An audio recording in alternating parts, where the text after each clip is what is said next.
the devil and to have invoked the power of pagan gods to help him in his gambling.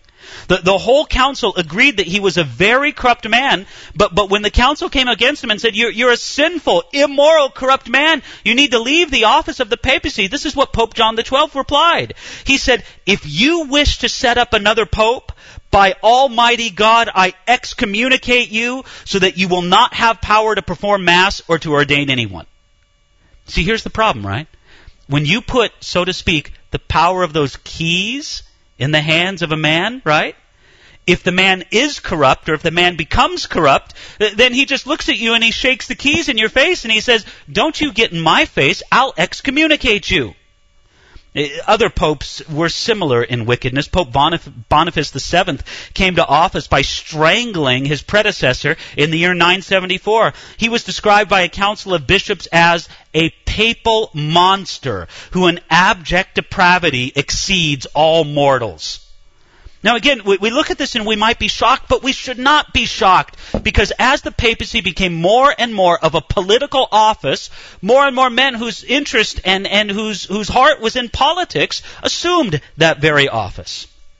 And so this development of papal power continued right through the Middle Ages, even up and through the time of Pope Gregory VII, who again was another very notable pope. In the year 1073 through 1085, Pope Gregory VII, who was also known as Hildebrand, showed both the height of papal power, but also, remember these years, 1073 to 1085, it also was the beginning of the decline of papal power. Hildebrand, or Gregory VII, issued a very famous document titled Plenitudo Potestatis, which declared the Pope to be the vicar of Christ and not the vicar of Peter. Do you know the distinction between them? Do you know what a vicar is? Have you ever heard the term vicarious atonement? Do you know what that term means? The term vicarious atonement means atonement standing in the place of another. When I say I believe in the vicarious atonement of Jesus Christ for me, I mean that I believe that Jesus Christ stood in my place as if he were a guilty sinner. A vicar is a representative of somebody. It's somebody who stands in the place of somebody else. Now, the original title that the popes took upon themselves was Vicar of Peter, right? I am Peter's representative upon the earth. Peter held the keys, therefore I hold the keys, right? That's a familiar picture to us already from some of the things we've already seen. Vicar of Peter. Hildebrand, or Gregory VII, in those years, he said, listen, the Pope isn't just the vicar of Peter, the Pope is the vicar of Christ. Do you understand the radical difference between the two? It's a pretty big jump to say, I am Peter's representative on earth, to saying, I am the representative of Jesus Christ on this earth. But that title still clings to the popes today. They still consider themselves the vicar of Christ. And Gregory VII made this declaration in this papal bull titled Plenitudo Potestatis. Now, in this whole struggle between Gregory VII and the kings of his day, the great battle there was between the German and Frankish king Henry IV and Gregory VII. It was a great battle. It was a great struggle between the two here, between Henry IV and Pope Gregory VII, also known as Hildebrand. You see, the emperor and the pope both claimed the right to appoint men to politically and financially important offices. You see, you just got to understand how this worked in the Middle Ages. Oh, man. I don't know if I can describe this well enough. Let me just try. Church offices had an income associated with them, right? If you were a bishop, there was an income associated with that office of bishop in that region, and it was kind of connected with the amount of tithes and offerings that would come into the church. The bishop received a substantial cut of that, and it was sort of the bishop's job to make sure that there were individual priests in the individual churches, and the bishop would return, supposedly, some of that to the individual priests. But there was a financial reward attached to the office of bishop, attached to the office of cardinal, attached to the office of monsignor, whatever the specific office was. Now, whenever an office was vacant, the issue was who is going to appoint the successor to that office, right? Who's going to fill that office? So they need a bishop in Spital, right? Who's going to appoint the bishop of Spital? Well, here's the thing.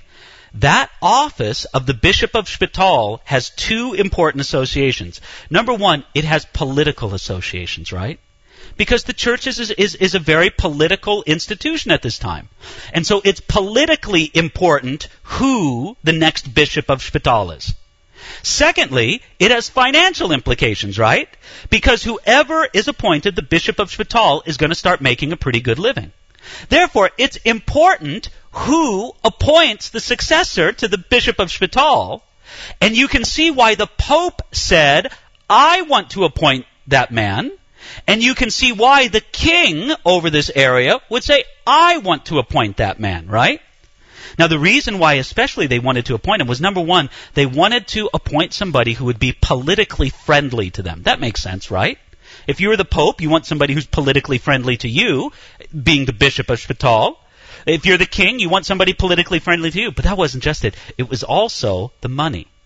Because essentially, if you're the Pope or if you're the king, you sell the office of the bishop of Spital, right?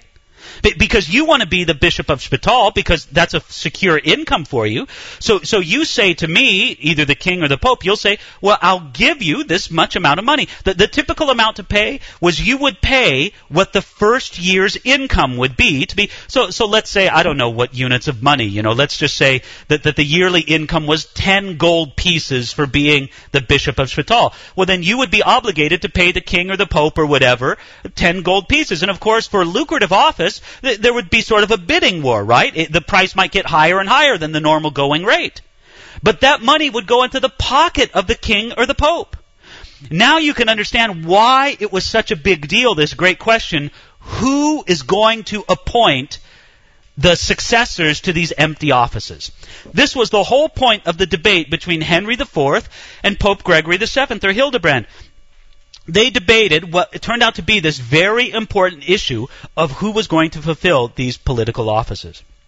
And so, Gregory VII said the emperor has no right to appoint anybody to a church office.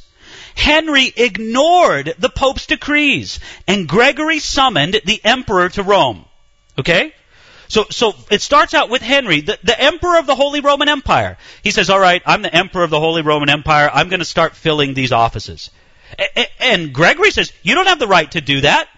And Henry says, who cares? Take a hike, Pope. I'm going to do it anyway.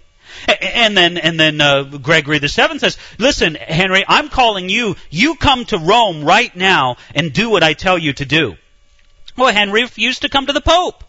But what Henry did was Henry declared Pope Gregory VII to be deposed. He said, listen, Pope, you're no longer the Pope. So what did Gregory do? Gregory responded by excommunicating Henry and declaring him deposed. This was kind of battle going back and forth. And what's really interesting is to read some of the correspondence between the two. Look at this letter of Pope Gregory VII to Henry IV, the Emperor of the Holy Roman Empire. Okay, December 1075. Bishop Gregory, servant of the servants of God, to King Henry, greeting and apostolic benediction.